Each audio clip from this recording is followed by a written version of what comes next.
ஓம் ஸ்ரீ கிருஷ்ணாய பரமாத்மனே நமः.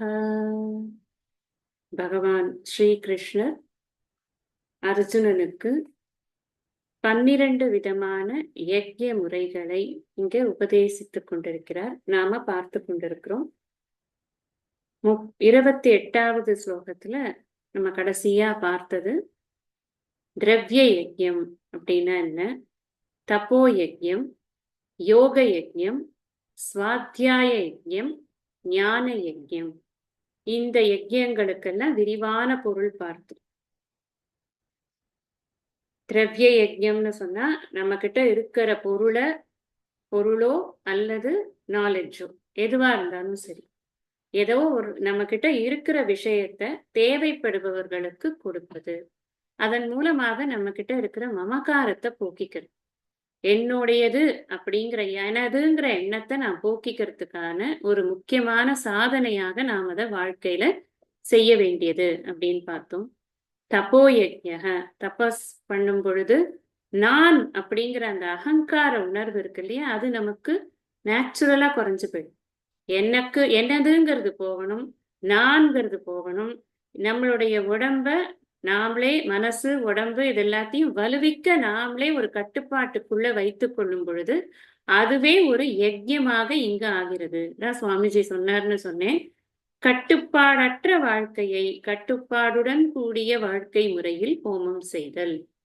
இதுதான் இந்த யஜ்யத்தினுடைய இந்த திரவிய யஜ்யம், தப்போ யஜ்யம், யோக யஜ்யம், இதுக்கு எல்லாத்துக்கும் இதுதான் அடிப்படை. இந்த அடிப்படையில தான் அதை பண்ணிக்கொள்றோம். யோகத்தை பத்தி நல்லா விரிவாவே பார்த்தோம். நம்ம அஷ்டாங்க யோகத்துல இருக்கிற ஒவ்வொரு அங்கத்திற்கும் விளக்கம் இயன்ற வரைக்கும் பார்த்திருக்கோம். அதுவே தனி கிளாஸ் சாப்டரே தனியா எடுக்க முடியும். ஆனா அதை இங்க ரொம்ப விஸ்தரிக்க முடியாதுன்னா கூட இயன்ற அளவுக்கு அந்த வார்த்தைகளுடைய முக்கியமான பொருளை நாம போன வகுப்புல நாம சிந்தனை பண்ணியிருக்கோம். அதுக்கப்புறம் சுவாத்தியாய அப்படிங்கிறதுக்கும் சிந்தனை பண்ணிடும். சுவாத்தியாய அப்படின்னு சொன்னா நாம என்ன படிக்கிறோமோ, வேதம் படிக்கிறோம்னா வேதம் படிக்கிறோம், திருக்குறள் படிக்கிறோம்னா திருக்குறள் படிக்கிறோம், பகவத்கீதை படிக்கிறோமா பகவத்கீதை படிக்கிறோம். என்ன கிரந்தத்தை படித்து கொண்டிருக்கிறோமோ அந்த கிரந்தத்தை தினமுமே பாராயணம் பண்ணணும், தினமுமே கேட்கணும். சுவாத்தியாயம்னு சொல்லும் பொழுது ஸ்டடி அப்படின்னா வெறும்ன பாராயணம் பண்றது மாத்திரம் கிடையாது, அர்த்தத்தையும் அனுசந்தானம் பண்ணணும். ஒவ்வொரு ஸ்லோகத்திற்கும் இன்னதுதான் பொருள் அப்படிங்கிறது நம்ம மனசுல அதை நிறுத்தி வச்சுக்கணும். அதுக்கு நாம கொஞ்சம் பயிற்சிகள் எடுக்கணும். இப்ப புனః சிரவணம் குறியாத் அப்படின்னு சொல்லியிருக்கு. மீண்டும் மீண்டும் சிரவணம் பண்ணிக்கொண்டே இருக்கணும். பண்ணதான் நமக்கு எப்பவுமே ஒரு கிரந்தத்தை ஒரு தடவை கேட்டா அதுல ஒரு விதமான அர்த்தம் நமக்கு புலப்படும். இப்ப யாரெல்லாம் 2ஆம் தரம் 3ஆம் தரம் கீதை கேட்கலான்னு கீதை மேல இருக்கிற ஆசையினால வந்தவர்கள் சில பேர் இருப்பாங்க. சில பேர் கீதை தெரியாது அதனால கத்துக்கலான்னு வந்தவங்க இருப்பாங்க. ஃபர்ஸ்ட் நான் சொன்ன மாதிரி கீதை மேல இருக்கிற ஆசையினால ஏற்கனவே ஒருத்தர்கிட்ட கீதை கேட்டாச்சு, திரும்ப ஒருத்தர்கிட்ட நம்ம கீதை கேட்கலான்னு, அது ஆள் மேல இருக்கிற ஆசை கிடையாது, அது கீதை மேல இருக்கிற ஆசை. பகவான் சொன்னதை இன்னொரு தடவை கேட்கணுங்கிற ஆசை. அந்த ஆசையினால வரும் பொழுது பகவான் இன்னொரு விதமான ஒரு அனுபவங்களை கொடுக்கிறார். திருப்பியும் புரியறச்சே அதே கருத்து புரியாது, இன்னும் கொஞ்சம் ஆழமா புரியும். அதுதான் பகவானுடைய இது. ஆனா அதுக்காக நம்ம இதே மாதிரி ஒவ்வொருத்தர்கிட்டயா கேட்டுக்கொண்டே இருக்கணுமா அப்படின்னா அப்படி கிடையாது. நமக்கு திரும்ப திரும்ப கேட்டுக்கொண்டிருக்கும் பொழுது நமக்கு அந்த அர்த்தத்தின் ஆழமானது நமக்கு புலப்படுகிறது. ஒருத்தரையே மறுபடியும் மறுபடியும் கேட்டாலும் அந்த எஃபெக்ட் இருக்கும். சுவாமிஜியதையே ஒரு கிளாஸையே 4 தடவை கேட்டோம்னா 4வது வாட்டி புரிபடுற அர்த்தம் ரொம்ப விசேஷமா இருக்கும். அது நம்மளுக்கு நேச்சுரலா நம்ம மனசோட கெப்பாசிட்டி அது. அதனால சுவாத்தியாயம்னு சொல்லும் பொழுது படிக்கணும் படிக்கணும் படிக்கணும், திரும்ப திரும்ப படிக்கணும். ஸ்கூலுக்குலாம் குழந்தைகளுக்கு சொல்றோம் இல்லையா, அன்னன்னி பாடத்தை அன்னன்னைக்கு படிக்கணும். அதுதான் நமக்கும் அதுதான். அதனால அது ரொம்ப முக்கியம் சுவாத்தியாயம்ங்கிறது. அதை படிக்கணும். இதெல்லாம் நம்ம எந்த ஆங்கிள் பார்த்து கொண்டிருக்கோம்னா, முதல்ல சொன்னார் இல்லையா இந்த பிரம்ம ஜான யஜ்யம். இந்த பிரம்ம ஜான யஜ்யம்ங்கிறதுல பிரம்மன் தான் எல்லாம் அப்படிங்கறது நம்ம மனசு நல்லா உறுதியா தெரிஞ்சுக்கிறதுக்கு இந்த சாதனைகள் எல்லாம் தான் நம்மளுக்கு ஹெல்ப் பண்ண போறது. அதனால இதெல்லாம் நமக்கு அவசியம்ங்கிறதுனால கிருஷ்ணர் இது எல்லாத்தையும் அர்ஜுனனுக்கு சொல்லி கொண்டிருக்காரு. எப்படியெல்லாம் சில பேர் முயற்சி செய்கிறார்கள் அந்த பிரம்ம ஞானத்தை அறிவதற்கு அப்படின்னு. அடுத்தது லாஸ்டா சொன்னோம் ஞான யஜ்யம். இந்த இடத்துல ஒரு சின்ன விஷயம் சொன்னேன், கடைசியா சொன்னேன், கவனிச்சிருப்பேளா இல்லையான்னு தெரியல. அதனால மறுபடியும் சொல்றேன், ஞான யஜ்யம்ங்கிறத பத்தி ஏற்கனவே பேசியாச்சு. இங்க மறுபடியும் ஞான யஜ்யம்னு போட்டிருக்காரு. இஸ் இட் அ ரிப்படிஷன் அப்படின்னு நமக்கு தோணும். It is not a repetition. முதல்ல பேசினது நான் யார் அப்படிங்கிற அந்த ஆத்ம ஞானத்தை பெறுவதான ஞான யஜ்யம். இந்த இடத்துல ஞான யஜ்யம்னு சொல்லும் பொழுது அந்த ஞான யஜ்யத்தை பெறுவதற்காக வேறு சில விஷயங்களை எல்லாம் படிக்கிறோம் இல்லையா? இப்ப வியாக்கரணம் படிக்கிறோம். இப்ப வேதத்தினுடைய அங்கங்கள் நிறைய இருக்கு. கல்பம், அப்புறம் வந்து சிக்ஷா, இந்த மாதிரி எல்லாம் நிறைய விஷயங்கள். அதாவது ஃபோனெட்டிக்ஸ், எப்படி பேசுறது, எப்படி எழுதுறது, அந்த எழுதினதை எப்படி வந்து சேர்த்து படிக்கிறது, எப்படி பிரிச்சு படிக்கிறது, எப்படி, இதெல்லாம் தான் வந்து வியாக்கரணம், சிக்ஷா, கல்பம்லாம் இதுல எல்லாம் தான் நம்ம சொல்லி. கல்பம்ங்கிறது பூஜா முறைகள், நம்ம எப்படி பூஜையை பண்ணணும் அப்படிங்கறதெல்லாம் இருக்கு. இந்த விஷயங்கள் எல்லாமுமே கூட நான் ஒருவன் தெரிந்து கொண்டு வைத்திருக்க வேண்டும். எல்லாம் மொட்டையா நம்ம வந்து இது மாத்திரம்தான் நான் படிப்பேன், ஸ்டாண்ட் அலோனா நான் படிப்பேன், அப்படி கிடையாது. எல்லாத்தையும் படிக்கும் பொழுது நாம் அந்த நாலேஜை முழுமையா என்ஜாய் பண்ண முடியும். அப்படிங்கிறதுனால அந்த யஜ்யம் இந்த ஞானத்தை அடைவதற்கான அல்லது மோட்சத்தை உணர்வதற்காக நாம் படிக்கக்கூடிய விஷயங்களுக்கு உதவியாக என்னென்ன விஷயங்கள் இருக்கோ அது எல்லாத்தையுமே படிக்கிறது இந்த ஞான யஜ்யம் அப்படிங்கிற விஷயத்துல வந்துடும். இந்த 29வது இதுல என்ன சொன்னார் அப்படின்னு ஏற்கனவே போன தடவை நம்ம அதை வந்து வாசிச்சிருக்கோம். திரும்ப கூட இன்னைக்கு ஒரு தடவை வாசிக்கலாம்.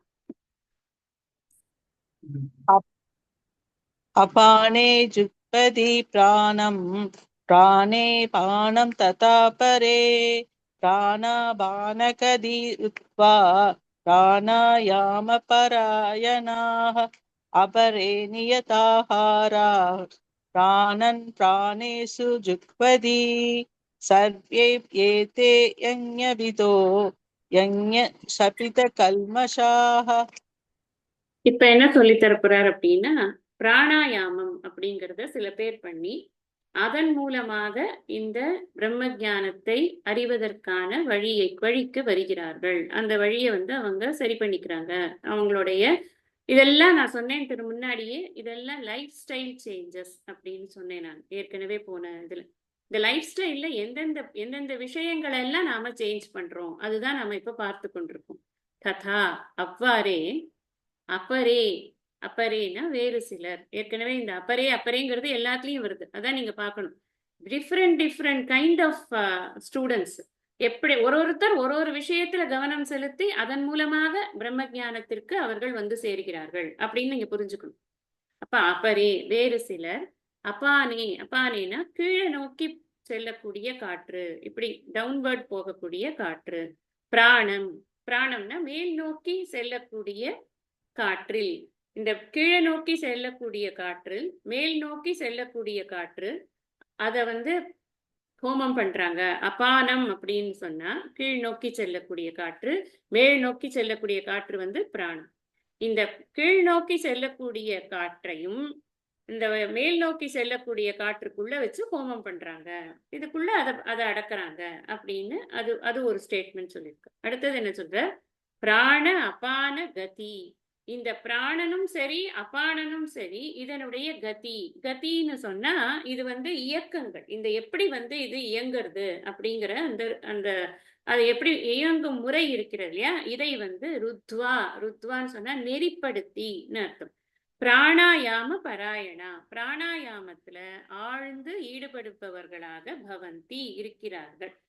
இந்த பிராணாயாமம்ங்கிறதே ஒரு ஸ்பெசிபிக் எக்ஸசைஸ். நம்ம எதுக்காக பிராணாயாமம்ங்கிறது பண்ணணும், இது ஒரு யஜ்யமாக சொல்லி இருக்கார் அப்படின்னு பாக்குறோம். இந்த பிராணனை அபானன்ல நாம வந்து ஹோமம் பண்றது, அப்புறம் அபானனை பிராணனுல ஹோமம் பண்றது. அபானன்னா கீழ் நோக்கி செல்வது, பிராணன்னா மேல் நோக்கி செல்வது. அது ரெண்டும் முதல்ல புரிஞ்சுடும். பிராணனை அபானன்ல ஹோமம் பண்றது அப்படின்னா என்ன அர்த்தம்னா, இந்த மூச்சு எடுக்கும் பொழுது நீங்க பிராணாயாமம் நிறைய பேர் கத்துன்னு இருப்பீங்க. நம்ம எப்படி பண்றோம், ஃபர்ஸ்ட் பிராணாயாமம்னா ஒரு பக்க மூக்கை வந்து நம்ம க்ளோஸ் பண்ணிக்கிறோம், இன்னொரு பக்கத்தினால எடுக்கிறோம், மூச்சை எடுக்கிறோம்.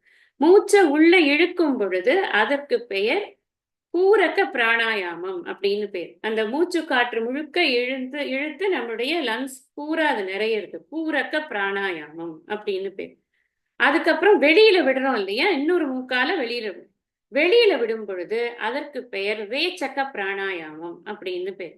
இந்த இழுக்கிற பிராணனை நம்ம கொஞ்ச நேரம் வச்சுக்கணும் உள்ள. இதுக்கெல்லாம் கணக்கு இருக்கு. ஒரு ஸ்கூல் ஆஃப் தாட் வந்து ஒரு கணக்கு சொல்லி கொடுக்குறாங்க. ஒருத்தர் வந்து 4 எடுத்துட்டு 2 வச்சு 8 விட்டு மீதி 2 வைக்கணும் அப்படின்னு. அது 4 எடுக்கிறதுனா என்ன, 4 1 2 3 4 அந்த கவுண்ட்ல வந்து உள்ள இழுக்கிறது, 1 2 அந்த கவுண்ட்ல உள்ள வைக்கிறது, அதுக்கு பேர் கும்பகம்.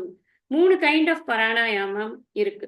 பொதுவா பிராணாயாமம்னு சொல்லும்போது பூரக பிராணாயாமம், ரேச்சக பிராணாயாமம், கும்பக பிராணாயாமம். இந்த கும்பக பிராணாயாமம்ல 2 விதமா இருக்கு. ஒண்ணு அந்த கும்பகம், அதாவது நம்ம இழுக்கிற மூச்சை உள்ளேயே நிறுத்திக்கிறோம் இல்லையா, அதுக்கு பேர் அந்த கும்பகம் அப்படின்னு பேர். வெளியில விடுறோம் இல்லையா, வெளியில விட்டதுக்கு அப்புறமா பாஹ்ய கும்பகம், வெளியிலேயே கொஞ்ச நேரம் வந்து மூச்சு விடாம இருக்கிறது. இது வந்து ஃபர்ஸ்ட் டைம் பண்ணும்போது it will be very difficult. ஆனா தொடர்ந்து பண்ண பண்ண நம்ம லங்ஸ் நன்றாக விரிவடைந்து நம்மளால அந்த பிராணாயாமத்தை சிரமம் இல்லாம பண்ண முடியும். இது வந்து இந்த பிராணாயாமம் பண்ற இதெல்லாம் வந்து பிராணாயாமத்தினுடைய அந்த அங்கங்களுடைய பெயர்கள் சொன்னேன். எப்படி பண்றோங்கிறது முறையாக ஒரு ஆசிரியர் துணை கொண்டுதான் பிராணாயாமத்தை பண்ணணும். நானே இதுக்கு தானே இவ்வளவு சிம்பிள் தானே, நான் மூச்சு இந்த இடத்த பிடிச்சுக்கிறேன், கட்டை விரலால ஒரு பக்கம் மூக்க பிடிச்சுக்கிறேன், இன்னொரு பக்கத்துல இருந்து எடுக்கிறேன், இன்னொரு பக்கத்துல விடுறேன் அப்படின்னு நாமளாவே ட்ரை பண்ணக்கூடாது. இப்படிதான் பண்ணணும்னு ஒரு 10 பிராணாயாமமாவது அவர்களுடைய நேரடி கண்காணிப்புல நம்ம படிச்சுட்டோம் அப்படின்னு சொன்னா அதுக்கப்புறம் நாம படிக்கலாம். நிறைய கைண்ட் ஆஃப் பிராணாயாமம் இருக்கு. பிராணாயாமம் அப்படிங்கிறதே ஒரு பெரிய சயின்ஸ். பட் எதுக்கு அது நமக்கு தெரியணும். எதுக்கு அப்படின்னா இந்த பிராணன் அப்படிங்கிறத நாம எவ்வளவு தூரத்துக்கு கண்ட்ரோல், நான் முன்னாடியே சொன்னேன், அயாம அப்படின்னு சொன்னா கண்ட்ரோல் அப்படின்னு அர்த்தம். இதை கண்ட்ரோல் பண்றது எதுக்கு அப்படின்னா, இந்த இடத்துல கண்ட்ரோல்னு சொன்னா நிறுத்துறதுன்னு அர்த்தம் இல்லை, சீராக்குவது. அதான் ருத்வான்னு போட்டிருக்கு பாருங்க. ருத்வான்னு சொன்னா நெறிப்படுத்து. இதை இப்படித்தான் பண்ணணும் அப்படின்னா, சில பேர் வந்து அதாவது நம்ம இன்வாலண்டரியா இப்ப நம்ம மூச்சு விடாம இருக்கோமா, நான் பேசிட்டு இருக்கிறதே மூச்சு தானே விட்டுட்டு இருக்கேன், நீங்க எல்லாரும் கேட்டுட்டு இருக்கிறதே மூச்சு தானே விட்டுட்டு இருக்கீங்க. இதுக்கு வந்து இன்வாலண்டரி பிரீத்திங்னு பேர். நம்ம பிரயத்தனம் ஒண்ணும் இல்லை, அது பாட்டுக்கு என்ன போயிட்டு இருக்கு. மூச்சு உள்ள போறது வெளில வருது, உள்ள போறது. கான்சியஸா நம்ம அதை பார்க்கறதே கிடையாது. ஆனா கான்சியஸா அதை நம்ம பார்க்கணும். என்னோட மூச்சு உள்ள போறது, என்னோட மூச்சு நிக்கிறது, என்னோட மூச்சு வெளியில வருது. இப்படி நான் வந்து இந்த பிராணாயாமத்துல என் மனதை செலுத்தி, இங்க என்ன விஷயம் அப்படின்னு சொன்னா, இது பண்றது பூரா எதுக்கு அப்படின்னா, நல்லா புரிஞ்சுக்கோங்க. 12 இதுல யஜ்யங்கள்ல ஒரு யஜ்யம் பிரம்ம ஞான யஜ்யம். 11 யஜ்யமுமே இந்த பிரம்ம ஞான யஜ்யத்துக்கான சாதனைகள் தான். 11 யஜ்யமுமே. இப்ப 11 யஜ்யமும் நமக்கு இந்த பிரம்ம ஞான யஜ்யத்துக்கான சாதனைனா, நமக்கு இந்த முக்கியமான இந்த ஞானத்தை பெறுவதற்கான முக்கியமான டூல் என்ன அப்படின்னு நம்ம இவ்வளவு நாளா என்ன படித்து கொண்டிருக்கிறோம்? மன தூய்மை. மனசுதான் முக்கியமா வேணும். இப்ப மனச வந்து அந்த மூச்சுல செலுத்தி, மூச்சு ஏறறதும் இறங்கறதும், அது நிக்கிறதும் வெளியில போகிறதும், அங்க நிக்கிறதையும் நாம மனதால அதை முழுமையாக உணரணும். இதுக்குதான் இந்த பிராணாயாமம்ங்கிறத பண்ண சொல்றது. அப்ப இது பண்றதுனால எனக்கு என்ன வரப்போறது, எனக்கு இதனால என்ன பெனிஃபிட் கிடைக்கும்னா, நீங்க பிராக்டிக்கலா என்ன பெனிஃபிட் கிடைக்கும்னா, இதுல கான்சென்ட்ரேட் பண்ணி கொண்டிருக்கிற மனசு வெளியில எங்கேயும் போகிறதுக்கு அதுக்கு இது இருக்காது. வெளியில போறதுன்னா என்ன, அங்க இங்க போய் எதையாவது திங்க் பண்ணிட்டு இருக்கிறது, இங்கேயே உட்கார்ந்துட்டு இருக்கிறது. ஆஸ்திரேலியால இருக்கிற யாரையாவது ஒரு உறவினரை பத்தி மனசு நினைக்கும். அது மனசோட சுபாவம். இப்ப ஒரு ஃபிளைட் வேணாம், விசா வேணாம், டிக்கெட் வேணாம், ஒன்னும் வேணாம், எல்லாம் உலகம் பூரா சுத்திட்டு வரும். இன்னும் சொல்ல போனா மார்ஸ் வீனஸ் அங்கெல்லாமும் சுத்திட்டு எல்லாத்தையும் பார்த்துட்டு கூட வரும். அதுக்கு அது அந்த கெப்பாசிட்டி இருக்கு, பகவான் கொடுத்துருக்காரு அதுக்கு அவ்வளவு தூரம் அதை அலையறதுக்கு. அதை அலையாத நிறுத்தி வைக்கிறதுக்கு நிறைய டூல்ஸ் கொடுக்குறோம். அந்த டூல்ஸ்ல ஒண்ணுதான் இந்த பிராணாயாமம் அப்படிங்கிறது. அதாவது பிராண பந்தனாத் லீயத்தே மனக. அது எப்படி அப்படின்னா, ஜால பக்ஷிவத் ரோத சாதனம். உபதேச சாரத்துல பகவான் சொல்றார் ரமண மகரிஷி. பிராண பந்தனம்னா இங்க அந்த ருத்வான்னு சொல்ற விஷயம்தான். இந்த பந்தனம்னா கட்டி போடுறது. இந்த பிராணனை கவனிக்கும் விதமாக என்னுடைய மனதை கட்டி போட்டேன்னு சொன்னா அதுக்கு என்னன்னா, அதுக்கு ஒரு உதாரணம் என்ன கொடுக்கிறார், ஜால பக்ஷிவத். இந்த மனசு இருக்கே, அது ஒரு பறவை. அது வந்து இப்ப சொன்ன மாதிரி அது அண்டம் பகிரண்டம் எல்லாம் தாண்டி பறக்கிறதுக்கு கெப்பாசிட்டி இருக்கு. ஒரு வலைய போட்டு அதை பிடிச்சா அது எப்படியோ அந்த மாதிரியா ஜால பக்ஷிவத்து ரோத சாதனம் அப்படின்னு. அதை நெறிப்படுத்துவது என்பது இந்த பறவைய வந்து ஒரு இதுல பிடிச்சு போடுற மாதிரி, ஒரு நெட்டுக்குள்ள பிடிச்சு போடுற மாதிரி அப்படின்னு பகவான் சொல்ற. இந்த மனசு வந்து கண்ட இடத்துக்கும் அலையக்கூடாது. அலையாம இருக்கிறதுக்கு பெஸ்ட் சாதனம் எது அப்படின்னா பிராணாயாமம். போன கிளாஸ்லயே சொன்னேன். ஒருத்தர் வந்து ஒரு நாளைக்கு 108 பிராணாயாமம் பண்ணணும்னு சாஸ்திரத்துல சொல்லி இருக்கு அப்படின்னு சுவாமிஜி சொல்லியிருக்காருன்னு சொன்னேன். நம்ம அவ்வளவு பண்றோமோ பண்ணலையோ, கொஞ்சம் கொஞ்சம் கொஞ்சம் கொஞ்சமா நம்மளோட பிராணாயாமம்ங்கிறது நம்மளோட லைஃப்ல ஒரு ருட்டீன் மாதிரி கொண்டு வந்துட்டோம் அப்படின்னு சொன்னா, அந்த மூச்சு பயிற்சிங்கிறது நமக்கு பலவிதமான பெனிஃபிட்ஸை கொடுக்கும். நம்மளால அதை வந்து இன்ன பெனிஃபிட்ஸ் தான் அப்படின்னு அறுதியிட்டு கூற முடியாது. முக்கியமா ஒரு விஷயம் என்ன அப்படின்னா, இந்த பிராணாயாமம் பண்ணிட்டு நம்ம நிறுத்தும் பொழுது அது முடிக்கிறச்சே மனசு வந்து ஒரு அபரிமிதமான சாந்தியில அது இருக்கும். ஆனா அது வந்து அல்டிமேட் சாந்தின்னு நினைச்சுக்காதீங்க யாருமே. ஏன்னா அது அல்டிமேட் சாந்தி கிடையாது. இதை முன்னாடியே சொன்னேன், இது எல்லாமே சாதனங்கள், சாத்தியம் கிடையாது அப்படின்னு சொன்னேன். இது எல்லாமே வந்து டுவர்ட்ஸ் பிரம்ம ஞானத்துக்கு நம்மளை கொண்டு போறது. அப்ப இது கொடுக்குற சாந்தி வந்து அல்டிமேட் சாந்தி கிடையாது. அசாந்தஸ்ய குத சுகம் அப்படின்னு பகவான் கேட்டது. அந்த சாந்தி வந்து ஞானத்தினால மட்டும்தான் கிடைக்கும். அதுதான் ஆத்தியந்திக சாந்தி. இதுக்கு பேர் ஆபேட்சிக சாந்தி அப்படின்னு பேர். ஆபேட்சிகனா ரிலேட்டிவா ஒரு சாந்தி கிடைக்கும் மனசுல. அந்த சாந்தியை வைத்துக்கொண்டு இந்த மனச நாம நல்ல விஷயங்கள்ல ஈடுபடுத்துவோம். சுவாத்தியாயம் பண்ணணும், நான் வந்து இது என்னோட படிச்சதெல்லாம் மறுபடியும் நான் வந்து மனனம் பண்ணணும், நான் அதெல்லாம் தியானம் பண்ணணும், நிதித்தியாசனம் பண்ணணும் அப்படின்னு சொன்னா என் மனசு என்கிட்ட அவைலபிளா இருக்கும். இந்த ஜால பக்ஷிவத்துன்னு பகவான் ஏன் சொல்றாருன்னா, நீ அதை கட்டி போட்டு வச்சிருந்தாதான் ஒரு நெட்டுக்குள்ள உனக்கு வேணுங்கிற போது அது அவைலபிளா இருக்கும். இல்லைன்னா அது எங்கேயாவது பறந்து கொண்டு இருந்ததுன்னா நீ அதை யூஸ் பண்ணவே முடியாது. மனசு இல்லாம ஒரு காரியத்தை நம்மளால பண்ண முடியாது. இப்ப மனசுக்காகத்தான் இந்த பிராணாயாமத்துக்கு ரொம்ப ரொம்ப பெனிஃபிட், முக்கியமானது, நமக்கு வேண்டிய பெனிஃபிட். அது அன்னியில ஏகப்பட்ட பெனிஃபிட்ஸ் இருக்கு. எத்தனையோ சித்திகள் கிடைக்கும். ஆனா அந்த சித்திகள் எல்லாம் நமக்கு அவசியம்ங்கிறதே கிடையாது. முன்னாடியே இதுல சொன்னேன், திருக்குறள் வகுப்புல சொன்னேன், வேண்டிய வேண்டியாங்கு எய்துவர். என்ன வேணுமோ அது கிடைக்கும். எய்தலால் ஈண்டு முயலப்படும். இந்த தவம் செய்யற பொழுது ஆஹா இது கிடைச்சுடுத்தே, இது கிடைச்சுடுத்தே, நான் சொன்னேன் அவன் உடனே வந்து இப்படி ஆயிப்போச்சு, என் வாக்கு பலிச்சுடுத்து, என்னோட நினைப்பு பலிச்சுடுத்து, அப்படியே கடந்து குதிக்கும் அந்த மனசு. வேண்டிய வேண்டியாங்கு எய்தலால் இங்கு ஈண்டு முயலப்படும்னு சொன்னேன். ரொம்ப எந்தூசியாஸ்டிக்கா இருக்கு, ரொம்ப மோட்டிவேட்டடா இருக்கு, என்னால பண்ண முடியறது. ஏன்னா நான் கேட்கறதெல்லாம் கிடைக்கிறது. ஆனா அதுல போயிடக்கூடாது மனசு. பிராணாயாமத்தினுடைய பர்பஸ் என்ன? என் மனசு வெளியில சுத்தக்கூடாது. அது என்னை என்னுடைய குறிக்கோளை நோக்கிய பாதையில் கவனத்தை சிதறவிடாமல் பயணிக்க எனக்கு ஹெல்ப் பண்ணணும் என் மனசு. அதுக்குத்தான் நாம வந்து இதெல்லாம் பண்றோம்னு புரிஞ்சுக்கணும். அடுத்தது பார்த்தோம், அப்பரே நியதாஹாராக பிராணான் பிராணேஷு ஜுக்வதி சர்வேப்யேதே யஜ்ஞவிதோ யஜ்ஞ க்ஷபித கல்மஷாக. இதுல என்ன சொல்றாருன்னா, அப்பரே வேறு சிலர் நியத ஆகாராக, நியதாஹாராக அப்படின்னு இருக்கு, பிரிச்சுக்கணும். நியத ஆகாராக, நியத்தம்னா தெரியும் நமக்கு, நியத்தம் குரு கர்மத்துவம் முன்னாடியே பார்த்திருக்கோம், 3வது அத்தியாயம் 8வது 9வது ஸ்லோகம். நியத்தம் அப்படின்னு சொன்னா என்ன அங்க பார்த்தோம், உனக்கு விதிக்கப்பட்ட கர்மத்தை செய்வாயாக.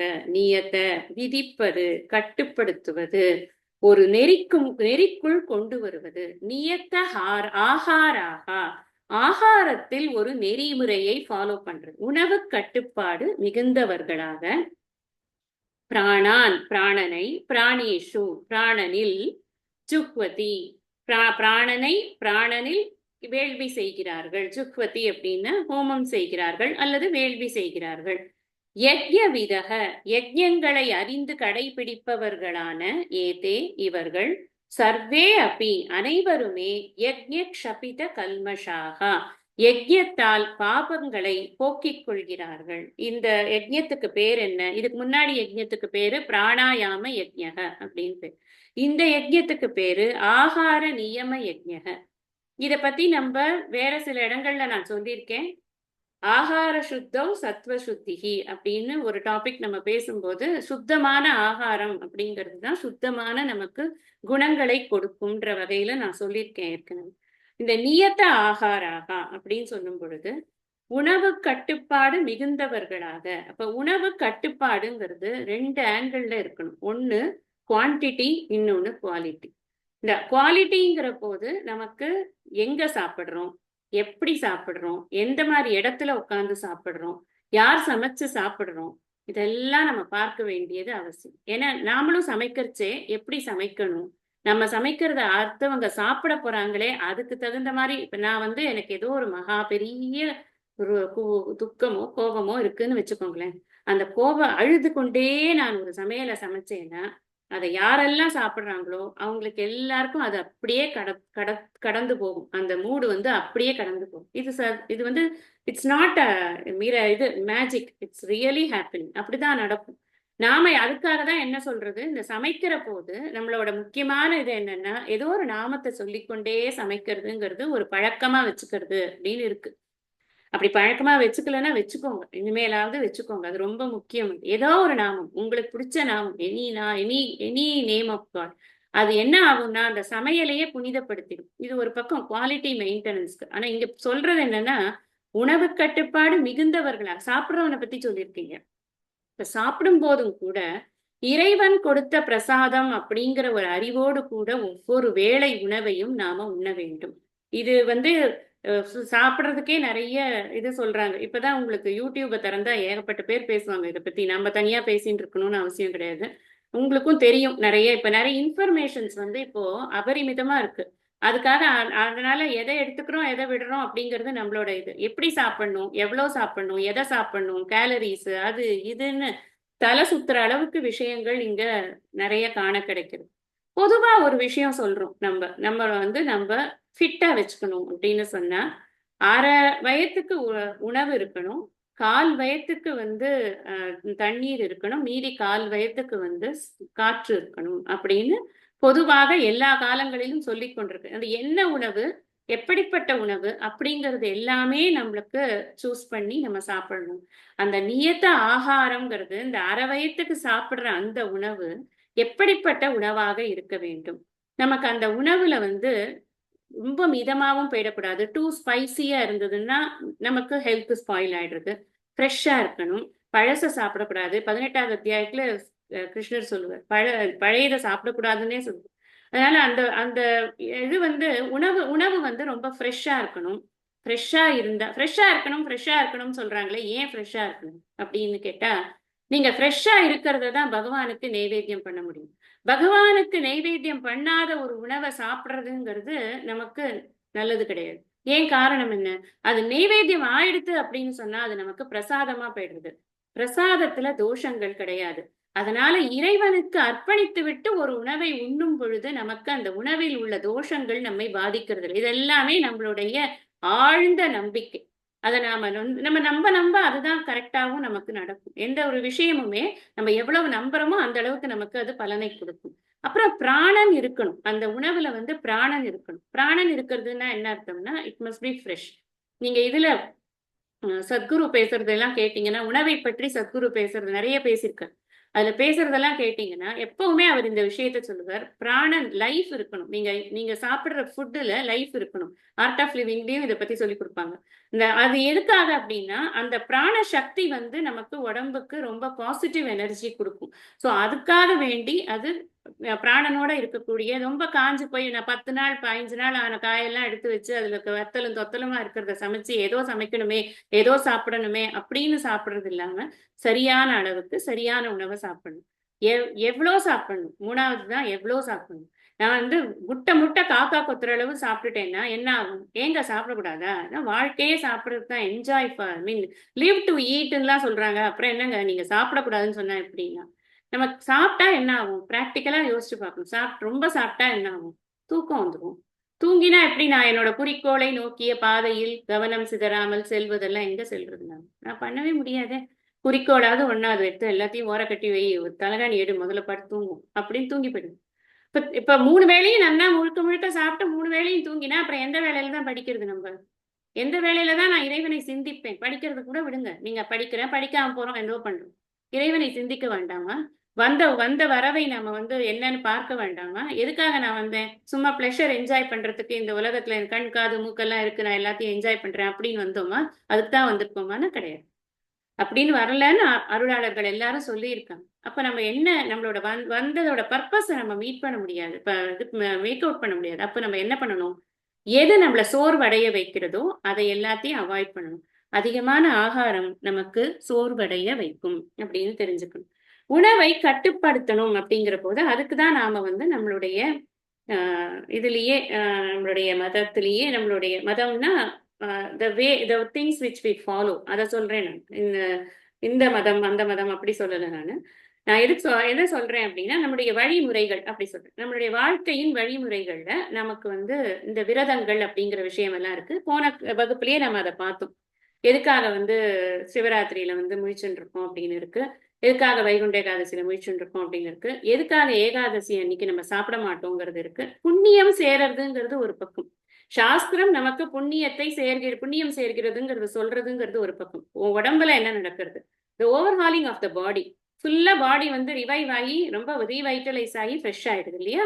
அதனால நம்ம பாடிக்கு ஒரு ரெஸ்ட் கொடுக்கணும் அப்படிங்கிறதுனால நியத்த ஆகாராக இதெல்லாம் கடைபிடிக்கிறானா? குவாலிட்டி ஆஃப் ஃபுட் கரெக்டா சாப்பிடுறானா? குவான்டிட்டி ஆஃப் ஃபுட் கரெக்டா சாப்பிடுறானா? டைம் ஆஃப் ஃபுட் கரெக்டா சாப்பிடுறானா? அந்தி சந்தி வேலையில சாப்பிட்டு கொண்டு இருக்கக்கூடாது. இந்த சந்தி காலங்கள்ல சாப்பாடே கொடுக்க மாட்டாங்க. ஸ்கூல்ல இருந்து எவ்வளவு பசியோட வந்தாலும் சாப்பாடே கொடுக்க மாட்டாங்க. நீ வெயிட் பண்ணு, நீ வந்து 6 மணிக்கு 5:45 to 6:15 விளக்கேத்துற நேரம், அதுக்கு அந்த டயத்துல சாப்பாடு கிடைக்காது. நீங்க என்ன கேட்டாலும் வீட்டுல கிடைக்கவே கிடைக்காது. அதுக்கப்புறமா நீ 6:30 மணிக்கு மேல வா, ஏதாவது கொடுக்குறேன்னு தான் சொல்லுவாங்க. ஏன்னா அந்த டைம் வந்து இஸ் ஃபார் ப்ரேயிங். அதைத்தான் பண்ணணும் அந்த டயத்துல. ஏன்னா அந்த நேரத்துல நம்ம சாப்பிடுறது நம்ம உடம்புக்கு நல்லது கிடையாது அப்படிங்கறதெல்லாம் வச்சிருக்காங்க. அப்ப நேரம், எந்த நேரத்துல சாப்பிடுறோம்? அகாலத்துல சாப்பிடுறது, வேளையில சாப்பிடுறது, பிசாசு மாதிரி ராத்திரியில உட்காந்து சாப்பிடுறது எதுவுமே நமக்கு உடம்புக்கு நல்லது இல்லை. ஏன் நல்லது இல்லைன்னா இந்த உடம்பு இந்த மனசு இது ரெண்டை மட்டும்தான் வைத்துக்கொண்டு நாம வந்த வரவை பார்க்க போறோம். அந்த வரவை மறக்காம இருக்கணும்னு சொன்னா, நான் எதற்கு வந்தேன், என்னுடைய குறிக்கோள் என்ன, முக்தியை அடைவது. அதற்கு நான் இந்த வாழ்க்கை முறையை சரியாக சூஸ் பண்ணி நடத்தணும் அப்படிங்கிறது இருக்கு. அதுக்கு மட்டும் இல்ல, அடுத்தது இந்த சாப்பிடுறத நியதா ஆகாங்கிறதுல இன்னொரு விஷயம் சொல்ற சுவாமிஜி, நீ சாப்பிடுற சாப்பாடு நீ மட்டும் சாப்பிடக்கூடாது, இன்னொருத்தருக்கும் கொடுத்துட்டு சாப்பிடணும். இப்ப இதுல எல்லாம் நம்ம படிக்கிறோம், நம்ம வந்து பாத்தோன் மரி இவனை பசிப்பிணி தீண்டாது அப்படின்னு ஈகையில பார்த்தோம். ஒருத்தருக்கு கொடுத்துட்டு சாப்பிட்றவனுக்கு பசிங்கிறதே வரவே வராது எப்போதுமே அப்படின்னு. அதனால நம்ம இவனுக்கு இல்வாழ்க்கையில கூட அந்த அந்த கருத்து வருது இல்லையா? எல்லாருக்கும் பகிர்ந்து உண்ணணும் அப்படிங்கிற கருத்து அங்கேயும் வருது. இப்ப இந்த பகிர்ந்து உண்ணுவது அப்படிங்கிற, நான் கிடைக்கிற சாப்பாட்டெல்லாம் நானே சாப்பிட்டு கொண்டு இருக்கேன் அப்படின்னு சொன்னா அது யஜ்யம் பண்ற மாதிரி ஆகாது. இந்த யஜ்யம்னு சொன்னாலே கட்டுப்பாடுங்கிறத புரிஞ்சுக்கோங்க. எல்லா விஷயத்திலும் இருக்கக்கூடிய கட்டுப்பாடு, என்னுடைய பேசிக் நீட்ஸ்ல கூட நான் ஒரு கட்டுப்பாடோட வாழ்வது அப்படிங்கிறது தான் யஜ்யம். இவர் சொல்றார் ஆதிசங்கரர், இந்த அநியத்த பிராணனை நீ அநியத்த பிராணான் நியத்த பிராணேஷு ஜுக்வதி, அதுதான் வந்து பிராணான் பிராணேஷு ஜுக்வதி அப்படிங்கிறதுக்கு இது சொல்றார். அதாவது அநியத்த அப்படின்னு சொன்னா கட்டுப்பாடு இல்லாம போய்கொண்டிருக்கிற பிராணனை கட்டுப்பாடுள்ள பிராணனில் நீ ஹோமம் செய்கிறாய். அதுதான் வந்து பிராணனை ஹோமம் செய்வது. பிராணன் பிராணேஷு ஜுக்வதி. எல்லா பிராணனும் நமக்கு 5 பிராணன் இருக்கு மொத்தம். பிராணன், அபானன், உதானன், வியானன், சமானன் அப்படின்னு 5 பிராணன் இருக்கு. இந்த 5 பிராணனுக்கும் தனித்தனியா வந்து வேலைகள் இருக்கு. உடம்புக்குள்ள அதுகளுக்குன்னு சில ஒர்க்ஸ் வந்து டிஃபைன்டா இருக்கு. இதை தவிர 5 உப பிராணன்கள்லாம் இருக்கு. நாம இந்த கண்ணை மூடி திறக்கிறோம் இல்லையா, அது கூட ஒரு பிராணன் தான் வந்து காரணம் அப்படின்னு. இந்த மாதிரி உன்மிஷோ நிமிஷோன் நப்பி அப்படின்னு அம்பாளுக்கு வந்து ஒரு நாமம் இருக்கு. அப்படி கண்ணை மூடி திறக்கிறதுங்கிறது ஒரு இது ஒரு ஆக்ட் இல்லையா? அந்த ஆக்ட் அது வந்து அம்பாளுக்கு எப்படி அந்த நாமா வருதுன்னா, அவ கண்ணை மூடுறச்சே பிரளயம், கண்ணை திறக்கச்சே சிருஷ்டி, அந்த மாதிரி அவ வந்து அந்த சிருஷ்டியும் பிரளயமா பண்ணி கொண்டிருக்கிறாள் அப்படிங்கிறது அம்பாளுக்கு. இந்த நிமின்னு இருக்கு இல்லையா, அந்த நிமிங்கிறது அந்த அந்த பிராணன் வந்து அந்த இடத்துல அந்த ஆக்டை பண்ண வைக்கிறது அப்படின்னு.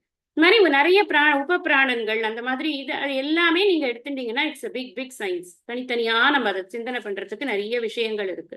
இப்ப இங்க என்ன சொல்றாரு அப்படின்னா, பிராணான் பிராணேஷு ஜுக்வதி, இந்த 5 பிராணன்களுமே நியமமா இருக்கலைன்னா அதை நியமமா ஆக்குறது. அதுதான் நியமம் இல்லாததை நியமம் ஆக்குவது. நான் கண்டபடி இருக்கேன்னா கண்டபடி இல்லாம அதை சரி பண்ணிக்கிறது. அதுதான் இந்த யஜ்ஞம் அப்படின்னு சொல்றார். அடுத்தது என்ன சொல்றார்? யஜ்ஞ விதக. இந்த யஜ்ஞங்கள் அனைத்தையும் அறிந்து முறையாக கடைபிடித்து கொண்டிருப்பவர்கள் என்ன பண்றாங்க? அவங்களுக்கு என்ன பெனிஃபிட் கிடைக்கிறதுனா, சர்வே அப்பி அவர்கள் அனைவரும் யஜ்ஞ க்ஷபித கல்மஷாக, இங்க யஜ்ஞங்களால் அவர்கள் பாபங்களில் இருந்து விடுபடுகிறார்கள். என்னங்க பாபம் வரப்போகுது? நமக்கு என்ன தோணும்? நான் என்ன பாபமா பண்ணிட்டு இருக்கேன்? டெய்லி நான் ஏதாவது யாரையாவது ஹர்ட் பண்றேனா, ஹிம்சை பண்றேன்? ஒண்ணுமே நான் பண்றது இல்லையே அப்படின்னு நமக்கு தோணும். அப்ப எதுக்கு நான் இதெல்லாம் பண்ண வேண்டாம்? அப்ப நான் எனக்கு எக்ஸ்கியூஸ் உண்டா அப்படின்னு? இல்ல. நம்ம பாவம்ங்கிறது எப்படி எப்போ வேலை பண்றது நமக்கு தெரியாது. நம்ம சுவாமிஜி ஒரு கிளாஸ்ல இந்த இந்த இதுல இல்ல, வேற ஒரு கிளாஸ்ல அவர் சொல்ற, சிஷ்யனுடைய பாவம், சிஷ்யர்கள் எப்படியா இருந்தாலும் சரி, அந்த பாவம் வேலை பிரபலமா செஞ்சது, நிறைய பாவம் வேலை செய்யறதுன்னா அன்னைக்கு குருவால சரியா சொல்லக்கூட முடியாதாம். குருவுக்கு எல்லாம் தெரிஞ்சிருந்தா கூட அவர்கிட்டேந்து வார்த்தைகள் கரெக்டா விழாதாம். அப்போ நமக்கு புண்ணியம் இருந்தாதான் குருநாதர் கிட்டேந்து கிடைக்க வேண்டிய கரெக்டா கிடைக்கும். எதுக்கு நான் சொல்றேன் அப்படின்னு சொன்னா, சர்வ பாபத்தை அவன் இது பண்ணி க்ஷபித பாப கல்மஷா அப்படின்னு சொல்லியிருக்கு. அப்படின்னா இந்த பாபங்களிலிருந்து விடுபடுகிறார்கள். அப்படின்னா இந்த பாபம்ங்கிறது எனக்கு என்ன பண்றது அப்படின்னா, பிரதிபந்தத்தை ஏற்படுத்துறது. என்னால ஞானத்தை அடையக்கூடிய பாதையில் எனக்கு தடங்கல்களை ஏற்படுத்துகிறது. என்னுடைய மனமும் இந்திரியங்களும் எனக்கு ஒத்துழைக்காமல் எனக்கு பிரச்சனை பண்றது. அதனால எனக்கு இந்த பாபத்திலிருந்து நான் விடுதலை ஆகணும். அதுதான் எனக்கு யாருக்கு ஒரு முமுட்சுக்கு முக்கியமா என்ன வேணும் அப்படின்னா, தடையே இல்லாம நான் என்னோட கிளாஸஸ் நான் அட்டென்ட் பண்ணணும். அவ்வளவுதான். நிஜமாவே அதுதான் நம்மளோட பிரார்த்தனையா இருக்கணும். எனக்கு கிளாஸ மிஸ் பண்ணக்கூடிய ஒரு இது வந்துடக்கூடாது. நமக்கு முடியாம நம்ம எப்படியும் வேற வழியே இல்லாம நம்ம வெளியில போக வேண்டியிருக்கு, அது பண்ண வேண்டியிருக்கு, இது பண்ண வேண்டியிருக்கு, எத்தனை இருந்தாலும் சரி, கிளாஸுக்கு எனக்கு அனுகூலமா என்னோட சிச்சுவேஷன்ஸ் இருக்கணும். இது ஒரு பிரேயர் வைக்கலாமே. எத்தனையோ பிரேயர் வைக்கிறோம். அவங்களுக்கு இப்படி நடக்கணும், இவங்களுக்கு இப்படி நடக்கணும், எத்தனையோ பிரேயர் வைக்கிறோம். இது ஒரு பிரேயர் வைக்கலாமே நம்ம. எனக்கு கிளாஸுக்கு எந்த தடங்களும் வரக்கூடாது. நான் போறதும் தடங்கிடக்கூடாது, அவங்க நடத்துறதும் தடங்கிடக்கூடாது. ரெண்டையும் சேர்த்துக்கிட வேண்டிக்கலாம். டபுள் பர்பஸ் ஆயிடுறது இல்லையா? எதுக்கு சொல்றேன்னா, நமக்கு என்ன பாபம் இருக்கு அப்படின்னு சொன்னா, இங்க நம்ம பேசிக்கொண்டு இருக்கக்கூடிய இது என்ன அப்படின்னா, யார் முக்தியின் பாதையில் பயணிக்கிறார்களோ அவர்களுக்கு இதெல்லாம் சாதனைகள்னு சொன்னா, என்ன பாபம் அவர்களுக்கு தடை ஏற்படும்னா, பிரதிபந்தம் அப்படின்னு சொன்னா அதுதான் தடைகள். நமக்கு புரியறதுல தடை ஏற்படும். நம்மளால அதை அசிமுலேட் பண்றதுல தடை ஏற்படும். அட்டென்ட் பண்றதுல தடை ஏற்படும். குடும்பத்துல நம்மளுக்கு கோஆபரேஷன்ல தடை ஏற்படும். எல்லா விஷயமும் இருக்கு. நம்ம ஒரு ஆள் படிக்கிறோங்கிறதுக்காக நிறைய பேர் அட்ஜஸ்ட்மெண்ட் பண்ண வேண்டியதுதான் இருக்கு. அது எல்லாத்தையுமே எல்லாரும் மனமுவந்து அதை பண்ணணும். இத்தனையும் இருக்கு. இந்த யஜ்ஞங்களை முறையாக செய்து கொண்டிருக்கக்கூடியவர்கள் இந்த பாபங்களை அவர்கள் கடக்கிறார்கள், பாபங்களை போக்கிக் கொள்கிறார். இதெல்லாம் ஒழுங்கா பண்ணும் பொழுது என்ன ஆகுது? நான் எல்லாத்தையும் ஒழுங்கா ஃபாலோ பண்றேன்னு வச்சுக்கோங்களேன். நான் என்னோட இந்திரியங்கள் எல்லாம் நான் கட்டுப்படுத்தி வச்சு கொண்டிருக்கிறேன். விஷயங்களை எல்லாம் நான் ரொம்ப இதுவா கொடுக்குறேன், நான் அளவா கொடுக்குறேன். அப்புறம் நான் என்னுடைய பொருட்களை எல்லாம் நான் தானங்கள் தர்மங்கள் பண்றேன், யோகங்களை பயிற்சிகள் செய்யறேன், அப்புறம் நான் தபஸ் பண்றேன், நான் விரதங்கள்லாம் இருக்கேன். இதெல்லாம் பார்க்கும் பொழுது என்னுடைய கூட இருக்கக்கூடிய அனைத்து பேரும் எனக்கு அனுகூலமாக சகாயமாகத்தானே இருப்பார்கள். அப்ப எனக்கு ஆட்டோமேட்டிக்கா என்ன ஆகும்? எனக்கு எல்லா சைட்ல இருந்தும் எனக்கு இது கிடைச்சிடும், சப்போர்ட் கிடைச்சிடும். அப்பதான் என்னால படிக்க முடியும். அப்படி நம்மளோட இதுக்காக நான் இந்த இதை புரியறதுக்காக இப்படி சொல்றேன். நம்ம எல்லாரும் அண்டர்கோ பண்ற ஒரு விஷயத்த சொன்னா டக்குன்னு புரியுங்கிறதுனால. பாபம்ங்கிறது எந்த பாபம், எந்த பிராரப்த கர்மால எந்த பாபம் எப்ப ரெக்டிஃபை ஆகும் நம்மளுக்கு தெரியவே தெரியாது. அது எந்த பாபமா இருந்தாலும் இதெல்லாம் ஒழுங்கா பண்ணி கொண்டிருந்தான்னா அவனுக்கு இறைவனுடைய அனுகிரகமானது இருக்கும். அதன் மூலமாக அவன் இந்த பாபங்களை அவன் கடப்பான். அப்படிங்கிறத நம்ம நல்லா புரிஞ்சுக்கணும். இப்ப நம்ம எத்தனை யஜ்யம் பார்த்திருக்கோம்? முதல்ல பிரம்ம ஜான யஜ்யம் பார்த்தோம், அப்புறம் தேவ யஜ்யம், இந்திரிய சம்யம யஜ்யம், விஷய கிரகண யஜ்யம், ஆத்ம சம்யம யஜ்யம், அப்புறம் திரவிய யஜ்யம், தபோ யஜ்யம், யோக யஜ்யம், சுவாத்தியாய யஜ்யம், ஞான யஜ்யம், பிராணாயாம யஜ்யம், ஆகார நியம யஜ்யம் அப்படின்னு இத்தனை யஜ்யங்களை நம்ம பார்த்திருக்கோம். எல்லாம் சொல்லிட்டேனா? நான் தெரியல. பிரம்மஜான யஜ்யம், தேவ யஜ்யம், இந்திரிய சம்யம யஜ்யம், விஷய கிரகண யஜ்யம், ஆத்ம சம்யம யஜ்யம், திரவிய ஜான யஜ்யம், தபோ யஜ்யம், யோக யஜ்யம், சுவாத்தியாய யஜ்யம், ஞான யஜ்யம் ஒன்று விட்டேன். ஞான யஜ்யம், அப்புறம் பிராணாயாம யஜ்யம், ஆகார நியம யஜ்யம், 12 யஜ்யங்கள் மொத்தமா இப்ப நம்ம இதுல இருந்து படிச்சிருக்கோம். இப்ப இத்தனையுமே என்ன அப்படின்னு சொன்னா, இந்த யஜ்யங்கள் எல்லாமே நமக்கு பரம்பரா சாதனம். பரம்பரானா ஸ்டெப் பை ஸ்டெப், இதெல்லாம் ஸ்டெப்ஸ். இந்த ஸ்டெப்ஸ் எங்க கொண்டு போய் ரீச் பண்ண போறதுன்னா பிரம்ம ஜான யஜ்யத்துக்கு. இந்த மத்தது அனைத்தும் அந்த சொல்லப்பட்ட 12ல பிரம்ம ஜான யஜ்யத்தை நாம புரிஞ்சுக்கிறதுக்கு, அந்த பிரம்ம ஞானத்தை நாம நன்றாக புரிந்து கொள்வதற்கு பாக்கி இருக்கக்கூடிய 11 யஜ்யங்களும் நமக்கு பரம்பரா சாதனமாக அது இருக்கிறது அப்படிங்கறத புரிஞ்சுக்கணும். அடுத்தது படிக்கலாம். யஜ்ஞசிஷ்டாமிருத புஜோ யாந்தி பிரம்ம சனாதனம் நாயம் லோகோஸ்ய யஜ்ஞஸ்ய குதோன்ய குரு சத்தம ஏவம் பகுவிதா யஜ்ஞா விததா பிரம்மணோ முகே கர்மஜான் விதான் சர்வான் ஏவம் ஞாத்வா விமோக்ஷ்யசே. யஜ்ஞசிஷ்டாமிருத புஜோ யாந்தி பிரம்ம சனாதனம் நாயம் லோகோஸ்ய யஜ்ஞஸ்ய குதோன்ய குரு சத்தம. ஹே குரு சத்தம, குரு வம்சத்தில் மிகவும் சிறந்தவனே. ஒவ்வொரு பேர் சொல்றார் ஒரு வாட்டி. சிலது நான் அர்த்தம் உங்களுக்கு ரிப்பீட் பண்றது இல்ல, சொல்லியிருக்கேன் முன்னாடின்னா விட்டுடுவேன். குரு சத்தம, ரொம்ப குரு வம்சத்திலேயே மிக உயர்ந்தவனே அப்படின்னு அவனை ஏத்தி சொல்ற. யஜ்ஞ சிஷ்டக அமிர்த புஜக, யஜ்ஞத்தில் சிஷ்டகன எஞ்சியது, மிச்ச மீதி இருக்கிறது. யஜ்ஞத்தில் எஞ்சியதை புசிப்பவர்கள். யஜ்ஞ சிஷ்டகனாலே அதுதான் அமிர்தம், அதை புஜிக்கிறவன், அதை புசிப்பவர்கள். சனாதனம், யாண்டும் உள்ள. இந்த இடத்துல பிரம்மன்னு சொன்னா இறைவனை அப்படின்னு அர்த்தம். யாந்தி, அடைகிறார்கள். யாண்டுமுள்ள இறைவனை அடைகிறார்கள், அல்லது இறைவனாகவே தன்னை உணர்கிறார்கள். நம்ம பிரம்மார்ப்பணம் பிரம்மஹவியில என்ன படிச்சோம் ஞாபகம் வச்சுக்கணும். அனைத்தும் பிரம்மம்னு சொல்லும் பொழுது நானும் அந்த பிரம்மம் தானே, அதனால அது தனி இது தனிங்கிறது கிடையாது, நான் தானே இறைவனாக உணர்கிறார்கள் அப்படின்னு புரிஞ்சுக்கணும். அயஜ்ஞஸ்ய, யஜ்ஞம் செய்யாதவனுக்கு, அயம் இவ்வுலக, லோகக இன்பமே, நாஸ்தி கிடையாது, அன்யக லோகக மறுமை இன்பம், குதக எங்கிருந்து வரும், அன்யக குதக எங்கிருந்து, மறுமை இன்பம்ங்கிறது எங்கேருந்து வரும். இது குவெஸ்டினா கேட்டிருக்க. இந்த இதை ஒரு குவெஸ்டினா ரைஸ் பண்ற. என்ன சொல்றார் அப்படின்னா, யஜ்ஞ சேஷம் அப்படின்னு ஒரு விஷயம் இருக்கு. பொதுவா இந்த யஜ்ஞங்கள் அப்படின்னு சொன்னாலே இந்த ஹோமம் வளர்த்து பண்றது அப்படிங்கிறதுக்கு யஜ்ஞம்ங்கிறது ஜென்ரல் காமன் மீனிங், அதுதான் ஆக்சுவலா. நம்ம அதை தாண்டி இப்போ இதெல்லாமும் யஜ்ஞம்ங்கிறத நம்ம படிக்கிறோம். இந்த யஜ்ஞம் பண்றோம் இல்லையா, அந்த ஹோமம் பண்றோமே, அந்த சமயத்துல இப்ப நம்ம இது ஒரு அக்னிக்கு ஒரு ஆகுதி கொடுக்குறோம் அப்படின்னு வச்சுக்கோங்களேன். ஒரு அன்னத்தை ஆகுதியா கொடுக்கும். அப்படி கொடுத்ததுக்கு அப்புறமா என்ன பண்ணுவாங்க, ஒரு சின்ன இலையை வைத்துக்கொண்டு அந்த மீதி இருக்குல்ல, அந்த அந்த மரக்கரண்டியில எடுத்து கொடுப்பாங்க.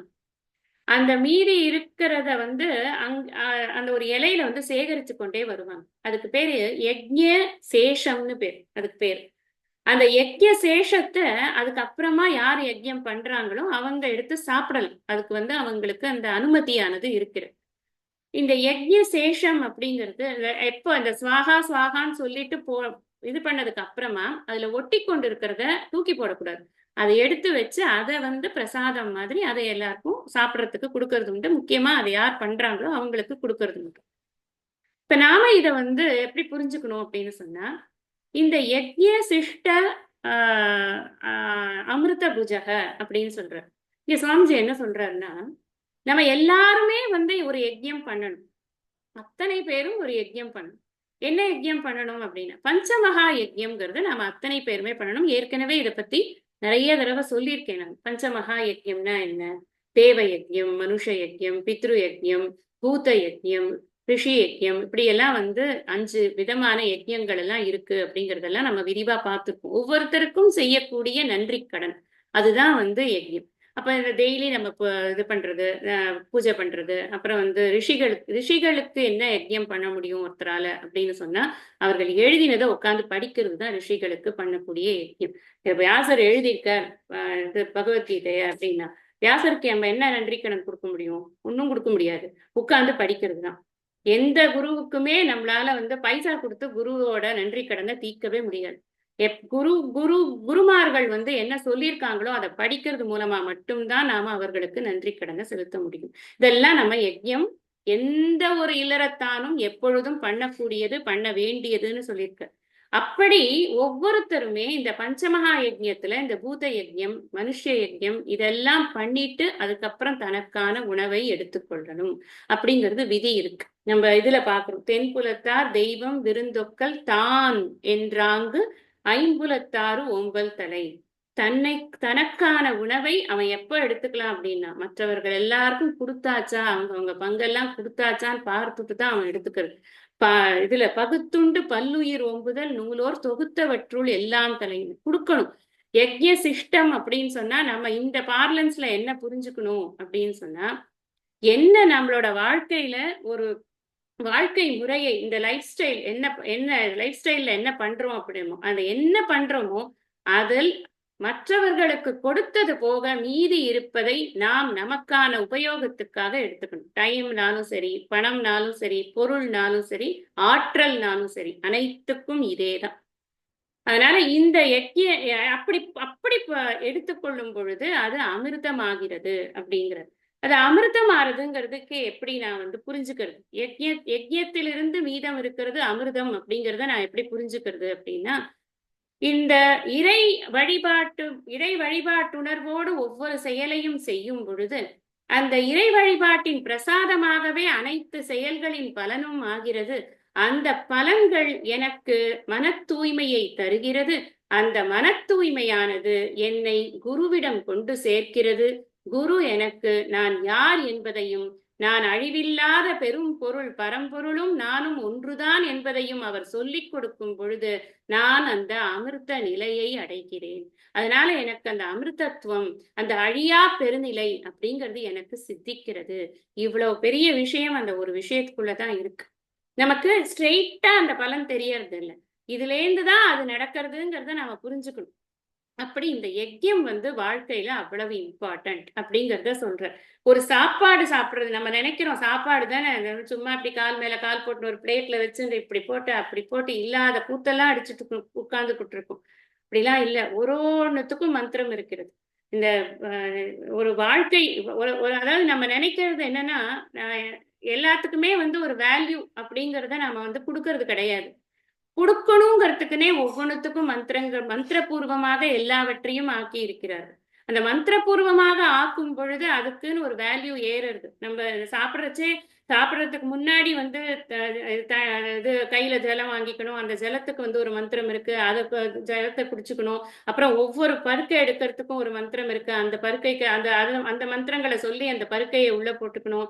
இந்த அமிர்தாபிதா நமசி அப்படின்னு முதல்ல வந்து அந்த இது வந்து ஜலம் உள்ள போய் ஒரு சீட்டு போடுறதாம். நம்ம அந்த சாப்பாடு உள்ள போறது, அந்த சாப்பாடை வாங்கிக்கோ அப்படின்னு ஒரு சீட்டு போடுறதாம். அதுக்கப்புறம் கொடுக்கக்கூடிய சாப்பாடு எல்லாத்தையும் அளவாக நியத்த ஹாகாராக ஞாபகம் வச்சுக்கணும். அது எல்லாத்தையும் அளவாக அவன் சாப்பிட்டதுக்கு அப்புறமா அந்த அந்த அந்த இதை வந்து ஒரு திரும்ப அமிர்தாபிதா நமசி சொல்லி அதை மூடுறதாம். அந்த ஜலத்தால அந்த சாப்பாட்டை வந்து மூடுறதாம். இப்படியெல்லாம் வந்து ஒரு மந்திரங்களுக்கும் அர்த்தங்கள் நிறைய இருக்கு.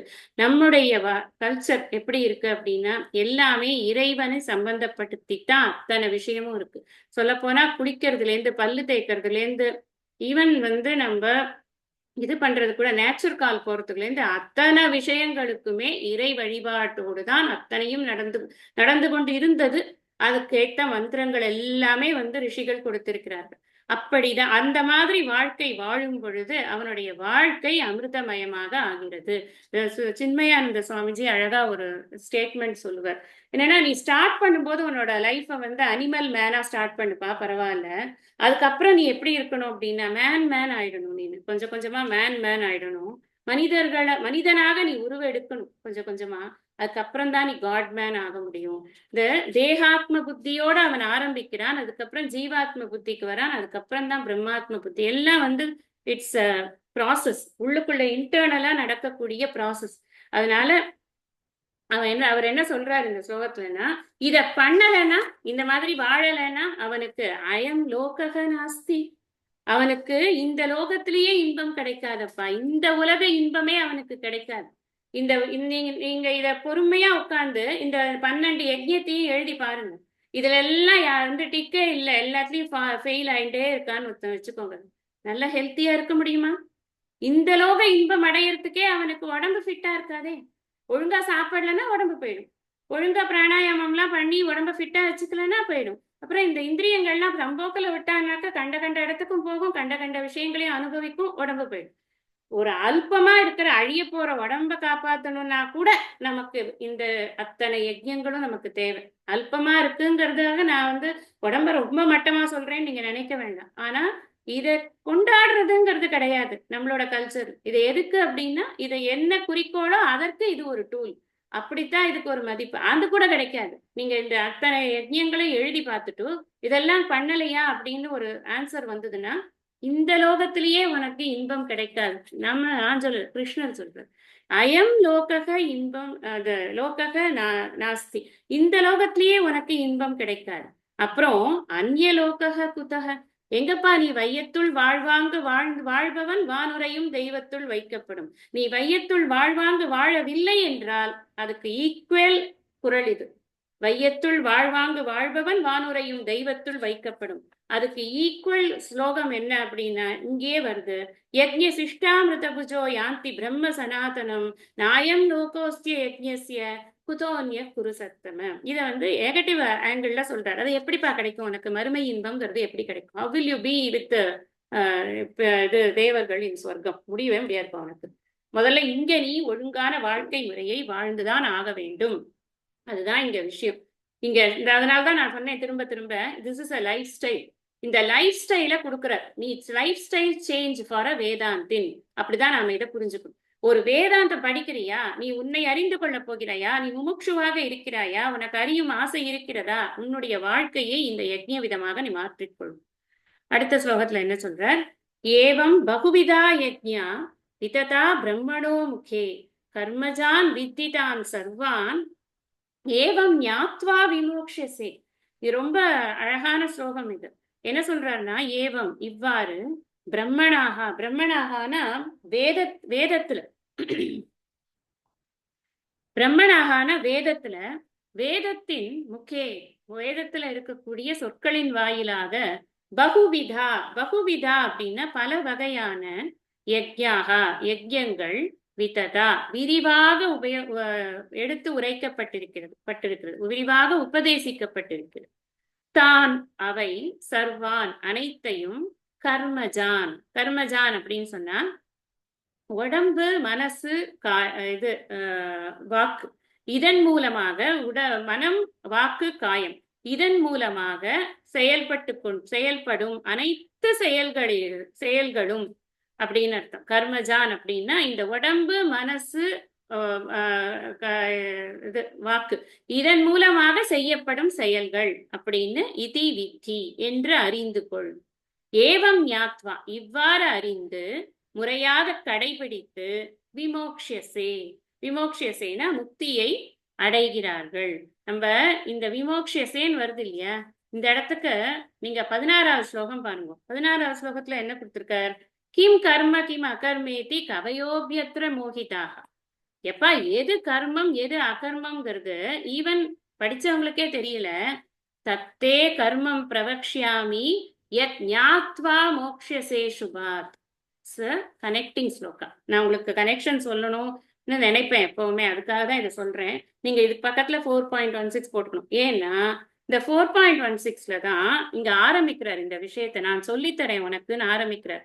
16லேருந்து ஆரம்பிச்சு 32 வரைக்கும் இந்த கர்ம அப்படிங்கிற விஷயத்த எப்படி நீ புரிஞ்சுக்கணும், எதுக்காக கர்மம் பண்றோம் தெரியாம கர்மம் பண்ணி என்ன பிரயோஜனம் இல்லையா, அதத்தான் அவர் சொல்றார். அங்க வந்து யாத்வா விமோக்ஷசே இங்க வந்து என்ன சொல்றார் அப்படின்னா ஏவம் ஞாத்வா விமோக்ஷசே, மோக்ஷசே சுபாத்துன்னு அங்க சொன்னார். இங்க ஏவம் ஞாத்வா விமோக்ஷசே, அங்க அசுபாத்துங்கிறதுக்கு என்ன அர்த்தம் பார்த்தோம்? சம்சாரத்திலிருந்து விடுபடுவாய்னு. இங்கேயும் விமோக்ஷசேனா என்ன அர்த்தம்? முக்தியை அடைவாய். முக்தியை அடைவானா சம்சாரத்திலிருந்து விடுபடுவாய் அப்படின்னு. நம்ம இன்னைக்கு நேரம் ஆயிடுச்சு. இதனுடைய விளக்கத்தை வந்து நான் அடுத்த வகுப்புல உங்களுக்கு சொல்றேன். இப்ப நாம வந்து மாகாத்மியத்தை படிக்க ஆரம்பிக்கலாம்.